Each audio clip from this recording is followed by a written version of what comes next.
رؤوف صاحب آپ وقفے سے پہلے کہتے ہیں کہ جی مثبت اشارے ہیں، لیکن ہم دیکھتے ہیں کہ مثبت اشاروں کے باوجود جو ہے 26 نومبر ہوا، مثبت اشاروں کے باوجود ہم دیکھ رہے ہیں کہ جی اب یہ اشارہ بھی آ رہا ہے کہ جی فیض حمید کیس میں جو ہے عمران خان کو ملوث کیا جا سکتا ہے.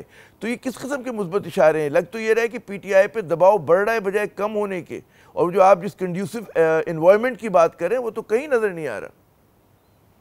دیکھیے جہاں تک فیض حمید صاحب کا سوال ہے، یہ ہماری پارٹی کی کنٹینشن ہے کہ یہ ملٹری کا انٹرنل معاملہ ہے.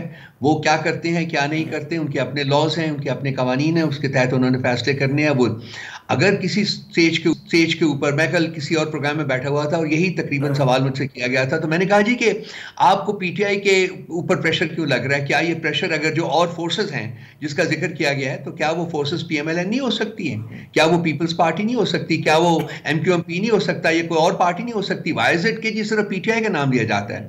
تو وہ ایک ٹریڈیشن ہے کہ جی ٹھیک ہے چونکہ ہم زیر عتاب ہیں تو ہم ہی کا ہمارا ہی نام ہے. میں فیل کرتا ہوں کہ وقت بدلتے ہوئے وقت نہیں لگتا، اور میرا خیال ہے کہ ہم جو وقت ہے یہ بالکل اپنے نہج کے اوپر، اپنے انجام کے اوپر آیا ہوا ہے. یہ وقت بدلے گا لازمی، اور بدلنا پڑے گا اگر آپ نے ملک کو آگے لے کے چلنا ہے. میرا بار بار جو ہے فوکس ہوتا ہے وہ ملک کے اوپر ہوتا ہے، ریاست کے اوپر ہوتا ہے. ہم جیسے لوگ جو آبزرو کر رہے ہیں اس پورے سیاسی عمل کو، ہم نے دیکھا کہ پینڈولم ایک ایکسٹریم پہ تھا کہ حتمی احتجاج کی کال، اب ایک دم سوئنگ کر کے دوسرے ایکسٹریم پر آ گیا کہ مذاکرات، اور یہ آپ دیکھیں ودن ڈیز ہوا ہے، ٹھیک ہے نا، ودن لیس دین 3 ویکس ہوا ہے. تو یہ بہت بڑی تبدیلی ہے پوزیشن کی کہ حتمی احتجاج ہونا ہے، دھرنا دینا ہے. اس کے بعد جو ہے وہ ایک حکمت عملی ہوئی، اس کا ایک رد عمل ہم نے دیکھا.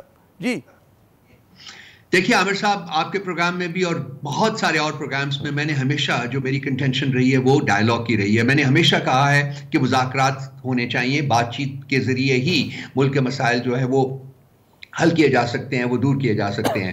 لیٹس سے کہ اس وقت جو ہے پارٹی میں یہ جو مذاکرات کا بیانیہ ہے وہ ریلیونٹ ہے اور وہ چل رہا ہے.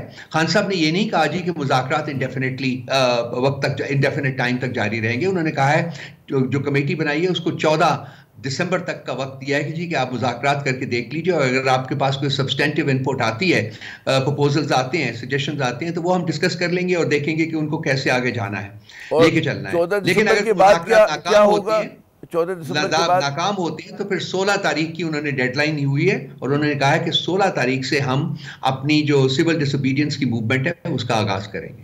اچھا، سول اس کی جو خد و خال، اگر سول نافرمانی کی آپ بات کر رہے ہیں، یہ آپ کو لگتا ہے کس طرح کی جو کال ہوگی وہ کامیاب ہوگی؟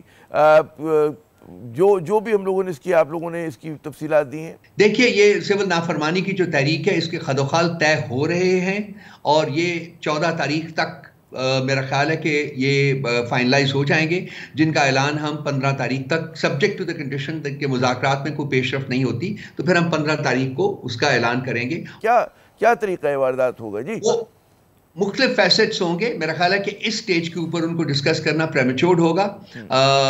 3-4 دن کی بات ہے، بلکہ 2-3 دن کی بات ہے، آپ کے سامنے آ جائیں گے وہ سارے خط. یہ بتائیے کہ کیا وجہ ہے کہ آپ اپنے جو اتحادی ہیں، چکزئی صاحب نظر نہیں آ رہے آپ کے ساتھ، مولانا فضل الرحمان ناراض ہیں لیکن وہ آپ کے ساتھ نہیں. کیا اچھا نہ ہوتا ہے کہ حزب اختلاف ایک متحدہ فرنٹ بنا کر مذاکرات کرتی، حکومت پہ زیادہ دباؤ نہ ہوتا؟ عامر آپ کی بات میں بڑا وزن ہے.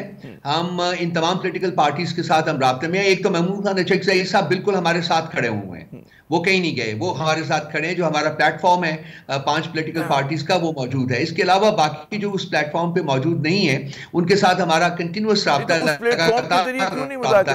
اور ہم اس پلیٹ فارم کے ذریعے کیوں نہیں مذاکرات ہو پا رہے؟ دیکھیے وہ ہر پارٹی کی اپنی ایک پولیٹیکل جو ہے وہ ان کی ایک اسٹریٹجی ہوتی ہے، اس کے مطابق کرتے ہیں. آپ کو دیکھیے جی ڈی اے کا جو سندھ میں ہے وہ ان کی اسٹیٹمنٹس ریسنٹلی آپ نے دیکھا ہوگا کہ وہ کس طرف انکلائنڈ ہیں.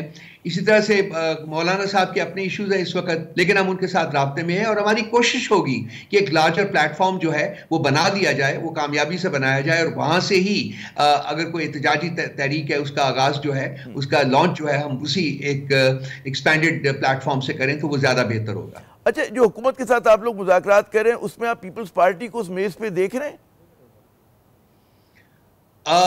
یہ پیپلز پارٹی نے ڈسکس کرنا ہے اور ڈیسائیڈ کرنا ہے. میرا خیال ہے کہ یہ مذاکرات تو اگر حکومت سے ہوں گے تو پھر حکومت میں شامل تمام پولیٹیکل پارٹیز کو بیٹھنا چاہیے. یہ میری انڈرسٹینڈنگ ہے. لیکن یہ میرا خیال ہے کہ چونکہ اس وقت پیپلز پارٹی کی حکومت کے ساتھ جو ایشوز ہیں وہ خاصی شدید نوعیت کے ہیں، بلکہ 2 یا 3 دن کی جو بات چیت ہوئی ہے اس میں کسی نتیجے کے اوپر کوئی پروگرس نہیں ہوئی، کسی نتیجے کے اوپر نہیں پہنچ سکے وہ، ابھی تک ان کے ڈفرینسز جو ہیں، اختلافات وہاں کے وہاں ہی موجود ہیں۔ تو میرا خیال ہے کہ شاید پیپلز پارٹی نہ چاہے کہ اس ڈیلیگیشن میں ان کے بھی جاتے جاتے ہمیں یہ بتا دیں، پیپلز پارٹی سے کوئی الگ سے آپ لوگ رابطہ کر رہے ہیں جہاں پہ آپ نون لیگ سے بات کر رہے ہیں، یعنی کہ تیار ہو گئے پیپلز پارٹی سے، کیا الگ سے بات کریں گے، کرنے کا ارادہ ہے، ایجنڈے پر ہے آپ کے؟ ابھی تک کوئی فارمل جو ہے انٹرسٹ نہیں ہے، فارمل اپروچ نہیں ہے، اور دیکھیں کہ وقت کے ساتھ ساتھ حالات بدلتے ہیں، حالات تیزی سے بدل رہے ہیں۔